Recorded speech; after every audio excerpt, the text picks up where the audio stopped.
Hello guys, welcome to my another video. তো চলে এলাম নতুন একটা ব্লগ নিয়ে। তো আজকের ব্লগটা অনেক নলেজেবল হতে যাচ্ছে, কারণ আজকে আমি বলতে যাচ্ছি এসএসসিডি আর অগ্নিবীরের মধ্যে ডিফারেন্সটা, যে কোনটাতে গেলে তোমাদের সুবিধা হবে। ঠিক আছে, তো প্রথমে আগে আমি বলে দিই যে তোমাদের এত ভালোবাসা দেওয়ার জন্য আমি অনেক মোটিভেট হচ্ছি। তো আমার যত নলেজ আছে তোমাদের মধ্যে আমি দেওয়ার চেষ্টা করব, যাতে তোমাদেরও জীবন অনেক সফল হয়। ঠিক আছে, জীবন অনেক টাকা পয়সা উপার্জন করতে পারো। তোমাদের লাইফে যত প্রবলেমস আছে, ঠিক আছে, তো সব প্রবলেমসের একটাই চাবিকাঠি হচ্ছে মানে হচ্ছে মানি।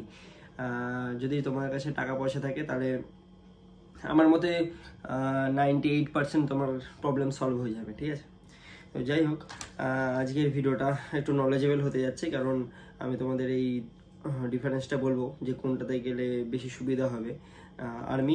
আর্মিতে এখন নেই, চলো এখন অগ্নিবীর করে দিয়েছে 4 বছরের জন্য, 4-5 বছরের জন্য। ঠিক আছে, তো আর্মিতে গেলে বেশি ফায়দা না এসএসসি জিডিতে গেলে?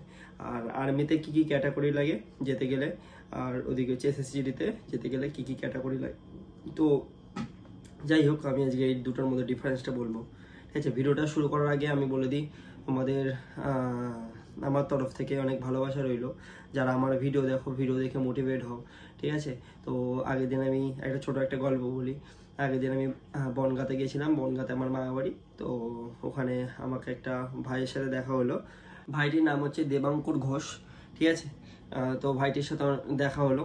দেখে দাদা বলছে আমি তোমার ভিডিও দেখি।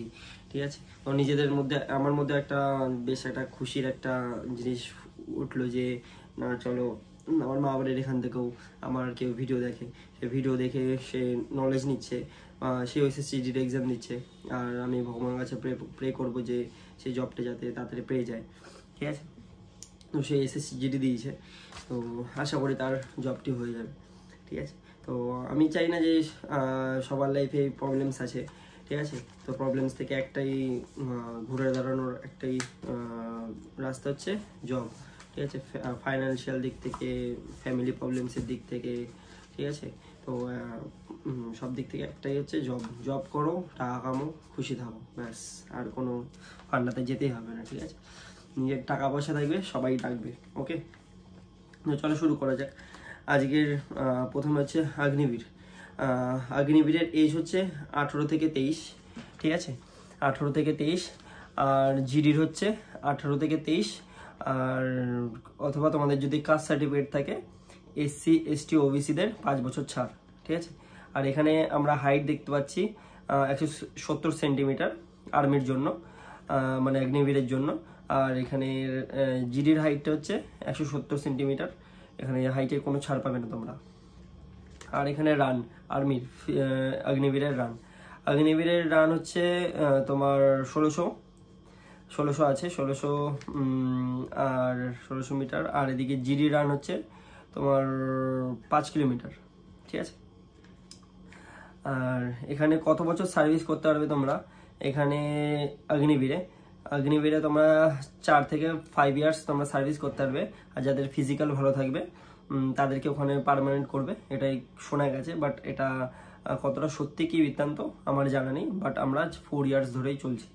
ঠিক আছে, নেগেটিভটা ধরেই চলছি, পজিটিভটা বলা যায় না সরকার কি করতে পারে। তারপরে এখানে চলছি আমরা জিডিতে চলে আসি। জিডিতে হচ্ছে 60 ইয়ার্স। তোমার যতদিন না 60 বছর হবে, তোমাকে চাকরি থেকে বার করতে পারবে না। ঠিক আছে, তোমার যতদিন না 60 বছর হবে। আর এখানে একটা ফায়দা হচ্ছে তোমার যত অনেকটা দিন হচ্ছে তুমি সার্ভিস করতে পারবে দেশের জন্য। এর ফলে তোমার যত ফাইন্যান্সিয়াল দিক থেকে প্রবলেম থাকবে, বাড়ি ঘর বানানো, ব্যাংক ব্যালেন্স, বোনের বিয়ে, নিজের বিয়ে, সব তুমি কভার করতে পারবে 60 ইয়ার্সের মধ্যে, মানে যতদিন না তোমার 60 বছর হচ্ছে ততদিনের মধ্যে। ঠিক আছে, যাই হোক, এরপরে চলে আসি স্যালারিতে। অগ্নিবীরের স্যালারি এখানে দেখা যাচ্ছে যে 21,000 থেকে 25। ঠিক আছে, আমি ম্যাক্সিমাম সব কিছু অ্যাড করে আমি ধরলাম 27 থেকে 29 ওরকম।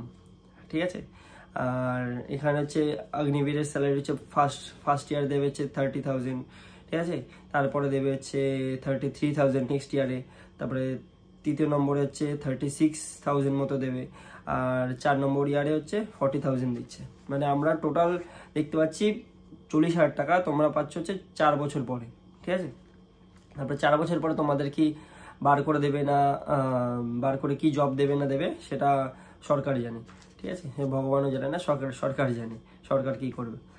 কাউকে যার ফিজিক্যাল ভালো আছে তাকে রাখতে পারে, আর যার ফিজিক্যাল ভালো নেই তাকে বার করে দেবে। আর পুরো ডিফেন্সটা চলছে ফিজিক্যালের উপরে, ফিজিক্যাল আর হচ্ছে রিটেনের উপরে। তোমার যদি রিটেন ভালো থাকে তুমি এক ভালো জায়গায় যেতে পারবে, তোমার যদি ফিজিক্যাল ভালো থাকে তুমি ভালো জায়গায় যেতে পারবে, ঠিক আছে। তারপরে চলে আসে হচ্ছে মেইন জায়গা হচ্ছে এসএসসিজিডির আন্ডারে স্যালারিটা। এখন হচ্ছে আমরা দেখতে পাচ্ছি 21,700 থেকে হচ্ছে বেসিক্স পে, ঠিক আছে, 21,700। তারপরে ওখানে আবার জুড়বে টিপিটি অ্যালাউন্স, ঠিক আছে, এইচআরএ সব জুড়ে টুড়ে একদম আমরা পাবো হচ্ছে প্রথম মাসের যে স্যালারিটা 32 থেকে 35, ঠিক আছে। 32,000 থেকে 35 এনাফ, ঠিক আছে। একটা সিঙ্গেল একটা মানুষ চলার জন্য 35,000 টাকা এনাফ এক মাসে, ঠিক আছে। আর যদি সব আর যদি অ্যাভারেজে যদি আমরা ধরতে চাই, অ্যাভারেজে এবারে দেখো সব কিছু পোস্টিংয়ের ওপর ডিপেন্ড করে। তোমাদের ট্রেনিং সেন্টার আলাদা আলাদা স্যালারি থাকে, ট্রেনিংয়ের পর আবার আলাদা স্যালারি হয়, ঠিক আছে।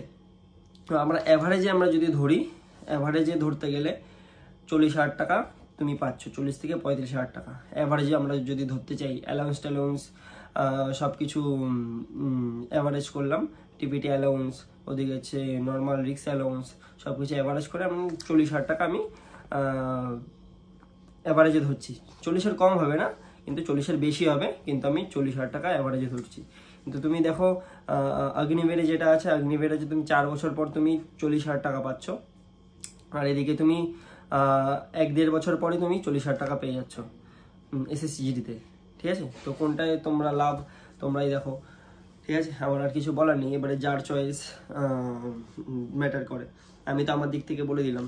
বাট যদি কম বয়সে চাকরি পেতে চাও, ঠিক আছে, 18-19 বছর বয়সে, তাহলে আমার মতে আর্মির দিকটা প্রথমে ট্রাই করো, ঠিক আছে, অগ্নিবীরের দিকটা যদি ওখানে হয়ে গেলেও ভালো, ঠিক আছে। আর যদি না হয় তোমরা চলে আসো এসএসসিজিডিতে, ঠিক আছে। এসএসসিজিডিতে তোমাদের এজ হচ্ছে এসসি এসটি ওবিসিদের 5 ইয়ার্স, আর এদিকে হচ্ছে জেনারেলদের হচ্ছে 23 বছর। তো তোমাদের দেখতে গেলে যারা জেনারেল 18 থেকে 23-এর মধ্যে তোমাদের মধ্যে যা কমপ্লিট করার করে দিতে হবে। 23ও টানবে না, যতদূর সম্ভব 21, 18 থেকে 21-এর মধ্যে আমি ধরছি, 23 আমি যাচ্ছি না। 18 থেকে 21-এর মধ্যে যতটা এফোর্টস দিয়ে দেবে, তারপরে আরামসে জব বেরিয়ে যাবে, কোনো ব্যাপার না, ঠিক আছে।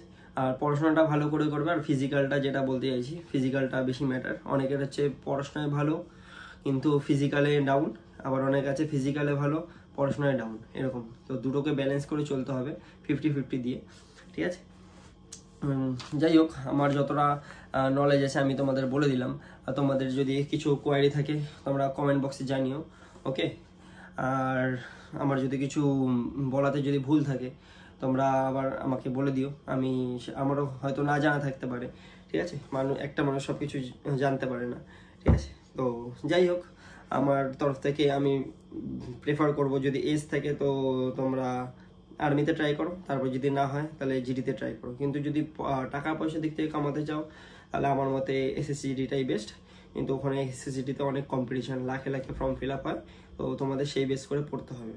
মিনিমাম তোমাদের এখন যা কাট আপ যাচ্ছে সেই হিসাবে 110 থেকে 120-এর মধ্যে তো রাখতেই হবে আরামসে, কারণ তাছাড়া মেরিট হবে না। কারণ এবারে এই মেরিট গেছে 105টা গেছে, ঠিক আছে। তো যাই হোক, আমার নলেজ থেকে যতটা আমি দিলাম তোমাদের, এবারে তোমাদের চয়েস, তোমরা কোনটা কি করবে, ওকে।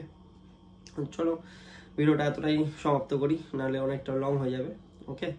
তো দেখা হচ্ছে নেক্সট ভিডিওতে, বাই বাই।